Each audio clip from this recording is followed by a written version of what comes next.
ബഹുമാനപ്പെട്ട മന്ത്രിയോടാണ് ചോദിക്കുന്നത്. ഞങ്ങള് ഒരാവശ്യം നിങ്ങളുടെ മുമ്പിൽ വെച്ചിട്ടുണ്ട്.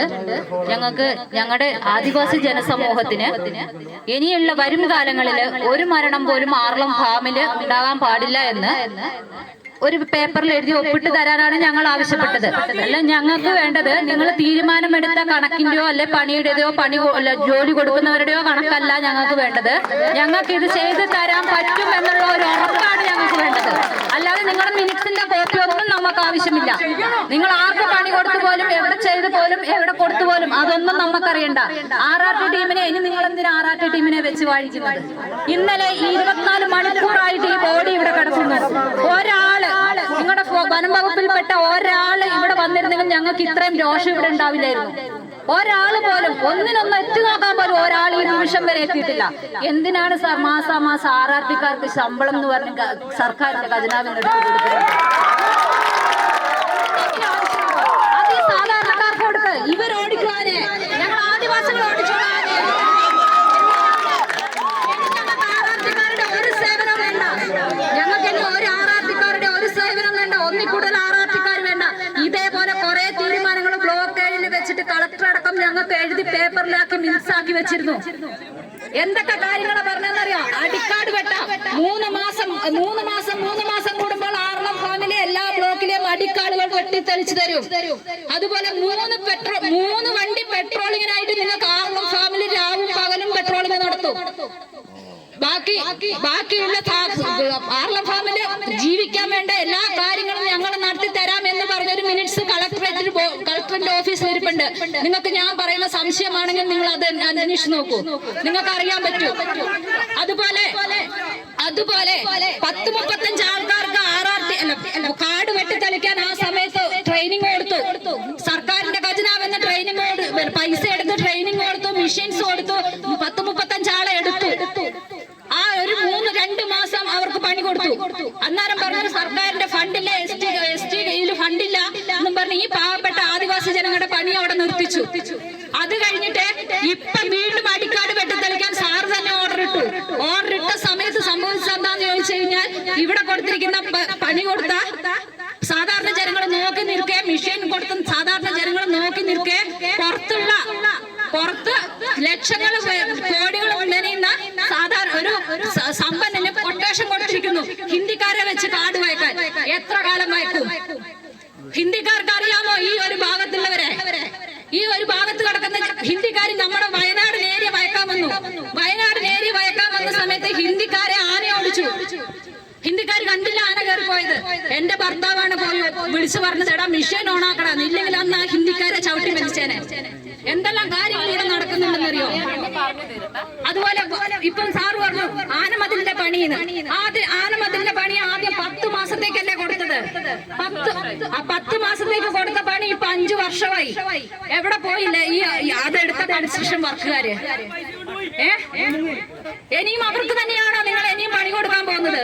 അവരുടെ പേരിലെടുക്ക് ഈ 2 ജീവൻ പോയതിന്റെ കേസ് അവർക്ക് കൊടുക്ക്, അവരുടെ പേരിലെടുക്ക്. കാരണം അവർ ആ പണി കൃത്യമായും സത്യസന്ധമായും ചെയ്തിരുന്നെങ്കിൽ ഞങ്ങൾ 2 ബോഡി ഈ വഴിയിൽ വെട്ടി സാറിനെ ഈ പാതിരാത്രിക്ക് ഇവിടെ വിളിച്ചു വരുന്ന ആവശ്യം വരില്ലായിരുന്നു. അറിയാമോ? ഇത്രയൊക്കെ പ്രശ്നങ്ങൾ ഇനിയുണ്ട്. ഞാൻ പറയുന്നത് ചുരുക്കം ജനത, ഇവിടെ ഇരിക്കുന്ന ജനതകൾക്ക് പല കാര്യങ്ങളും പറയാനുണ്ട്, സാറിനെ അറിയിക്കാനുണ്ട്. അറിയാം, അത് കേട്ട് കഴിഞ്ഞാൽ സാറിന് വിഷമമായി, സാർ ഇവിടെ നിൽക്കില്ല. സാറിന് ഈ ഉന്നതന്മാരും ഈ ഉദ്യോഗസ്ഥന്മാരും പറയുന്ന ഒരു അറിവ് മാത്രമേ ഉള്ളൂ ആർളം ഫാം എന്താണെന്ന്. പക്ഷെ ഒരു സാധാരണക്കാരോട് ചോദിച്ചു നോക്കും ആർളം ഫാം എന്താണ്, എന്നാലും മനസ്സിലാവും എന്താണ് ഏതാണ് ആർളം ഫാമിന്റെ അവസ്ഥ എന്താണ്. വോട്ട് ചോദിക്കാൻ മാത്രം വന്നതുകൊണ്ട്, ഒരു സാധാരണക്കാരന്റെ കയ്യിൽ നിന്ന് വോട്ട് ചോദിക്കാൻ വന്നതുകൊണ്ട് മാത്രം ആവുമോ? ബാക്കിയുള്ള കാര്യങ്ങളും അവർക്ക് വേണ്ടതുപോലെ ചെയ്തു കൊടുത്താലല്ലേ നമ്മുടെ ഇനിയുള്ള മുന്നോട്ടുള്ള തലമുറയിൽ നിങ്ങൾക്ക്, അല്ലെങ്കിൽ എല്ലാ പാർട്ടിക്കാരെയും, ഒരു പാർട്ടിയെ മാത്രമല്ല പറയുന്നത്. ഞങ്ങൾക്ക് ഇന്ന് ഞങ്ങൾ ഇവിടെ കൂടിയിരിക്കുന്ന ഒരു പാർട്ടിയുടെയും ഒരു ബേസിലും അല്ല. ഞങ്ങൾ ആദിവാസികൾ എന്ന ഒറ്റ കമ്മ്യൂണിറ്റിയാണ് ഞങ്ങൾ ഇവിടെ കൂടിയിരിക്കുന്നത്. പാർട്ടിയെ ഞങ്ങൾ ഉൾപ്പെടുത്തിയിട്ടില്ല. കാരണം എന്താണെന്ന് ചോദിച്ചാൽ പാർട്ടിനെ ഉൾപ്പെടുത്തിയെങ്കിൽ ഈ ബോഡി അന്നേരം തന്നെ കുഴിച്ചിട്ടേനെ. ഈ സാധാരണ ജനങ്ങളുടെ കണ്ണി പൊടിയിട്ടിട്ട് അവർ കുഴിച്ചിട്ട് ഇപ്പൊ എല്ലാരും വീട്ടിൽ പോയി കിടന്ന് ഉറങ്ങിയേനെ. കുറെ ശ്രമിച്ചു, പക്ഷെ നമ്മളത് വിട്ടുകൊടുത്തിട്ടില്ല. സാറിനെ കുറച്ച് കാര്യങ്ങളും നേരിട്ട് ഞങ്ങൾക്ക് അറിയിക്കണമെന്നും ഞങ്ങളുടെ സങ്കടങ്ങൾ സാറിനെ അറിയിക്കണമെന്നും ഉണ്ടായിരുന്നു. അതുകൊണ്ടാണ് ഇത്രയും കാര്യങ്ങൾ പറഞ്ഞത്. ആനമതിൽ 10 മാസം കൊണ്ട് പൂർത്തിയാക്കാൻ പറ്റാത്ത ഇനി എവിടെ 3 മാസം സമയം ഞങ്ങൾ തരാം. സാറിന് ആനമതിൽ അവരെ കൊണ്ട് തന്നെ പൂർത്തിയാക്കിച്ചോണ്ട് ഈ ആർളം ഫാമിലെ ആനയെ മുഴുവൻ അതിന്റെ ഉള്ളിൽ കയറ്റാൻ പറ്റുമോ? ഞങ്ങൾ ചോദിക്കുന്ന ചോദ്യമാണ്, ഞങ്ങൾ ആദിവാസികൾ ചോദിക്കുന്ന ചോദ്യമാണിത്. സാർ ഇപ്പൊ ഫെൻസിങ്ങിന്റെ കാര്യം പറഞ്ഞു. സാർ ഇപ്പൊ ഈ മേഖലകളിലെല്ലാം ഫെൻസിങ് ഇടാന്ന് പറഞ്ഞു. ആ ഫെൻസിങ് ഇട്ട് കഴിഞ്ഞാൽ ഈ ആനമതിലിന്റെ പണി ഇനി എഴുതി നീങ്ങൂലേ? ഫെൻസിങ് ഇട്ടിട്ടുണ്ടല്ലോ, ആദിവാസികളുടെ ഇടം മുഴുവൻ ഫെൻസിങ് ഇട്ടിട്ടുണ്ടല്ലോ. ഇനി എന്താണ് അവർക്ക് ആനമതിലെ നീ കോൺട്രാക്ട് വരെ ചിന്തിക്കില്ലേ? അതുകൊണ്ട് ഇനി ആ കോൺട്രാക്ട് വരെ വെച്ചിട്ട് നമുക്ക് ഫെൻസിങ് വേണ്ട, കൃത്യമായും സത്യസന്ധമായും പണിയെടുക്കുന്ന, അഴിമതി ഇല്ലാതെ പണിയെടുക്കുന്ന ഒരു കോൺട്രാക്ടറെ വെച്ചുകൊണ്ട്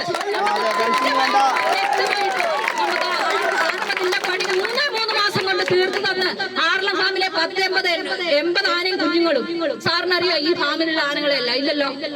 ആർആർടിക്കാർ വന്നിട്ട് ചോദിക്കും, ലൈറ്റ് വണ്ടിയിൽ ഇരുന്നിട്ട് ലൈറ്റ് അടിച്ച് ചോദിക്കും നമ്മളോട് ആന എവിടെയാണ്. നമ്മളെ മിച്ചത്തന്നെ കാണിച്ചു കൊടുക്കണം ആന എവിടെയാണ്. അറിയോ? ആർളം ഫാമിൽ തന്നെ ആദിവാസി ജനതയിൽപ്പെട്ട കുറച്ച് പേരെ ആർആർടി ടീമിലേക്ക് താൽക്കാലിക വാച്ചർമാരായിട്ട് എടുത്തിട്ടുണ്ട്. ഈ ആദിവാസി ജനത ഇവിടെ മരിച്ചപ്പോ ഈ താൽക്കാലികമായി എടുത്ത ഒറ്റ വാച്ചർമാർ പോലും വന്നിട്ട് നോക്കിയിട്ടില്ല. പിന്നെ എന്തിനാണ് സാർ അവരെ ആദിവാസി സമൂഹത്തൊന്ന് വാച്ചർമാരായിട്ട് എടുത്തിട്ടുള്ളത്? ഇതിന്റെ വല്ല ആവശ്യമുണ്ടോ? ആദിവാസി സമൂഹത്തിന് ഇത്രയും വിലയുള്ളൂ ഞങ്ങൾക്ക്. നേരെ മറിച്ചൊരു പന്നി എവിടെയും ചത്തു കിടക്കട്ടെ, DFO ആർആർടിയുടെ 3 വണ്ടി അത് നിറച്ച ആൾക്കാര് വന്ന് പോസ്റ്റ്മോർട്ടം ചെയ്യുന്നു, കുഴിച്ചിടുന്നു. അടുത്തുള്ള വീടുകളിലെ മുഴുവൻ ചമ്മന്തി അരച്ചു വെച്ചിരിക്കുന്ന ചട്ടി വരെ പൊക്കി നോക്കുന്നു.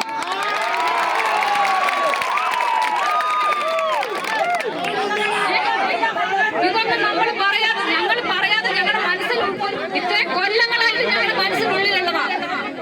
അതുകൊണ്ടാണ് ഈ 2 ബോഡി 24 മണിക്കൂറായി. ഞങ്ങൾക്കറിയാം മനുഷ്യ ശരീരമാണ്, ചീയും മണക്കും, നമുക്ക് ബുദ്ധിമുട്ടാണ്. ഈ ഉദ്യോഗസ്ഥ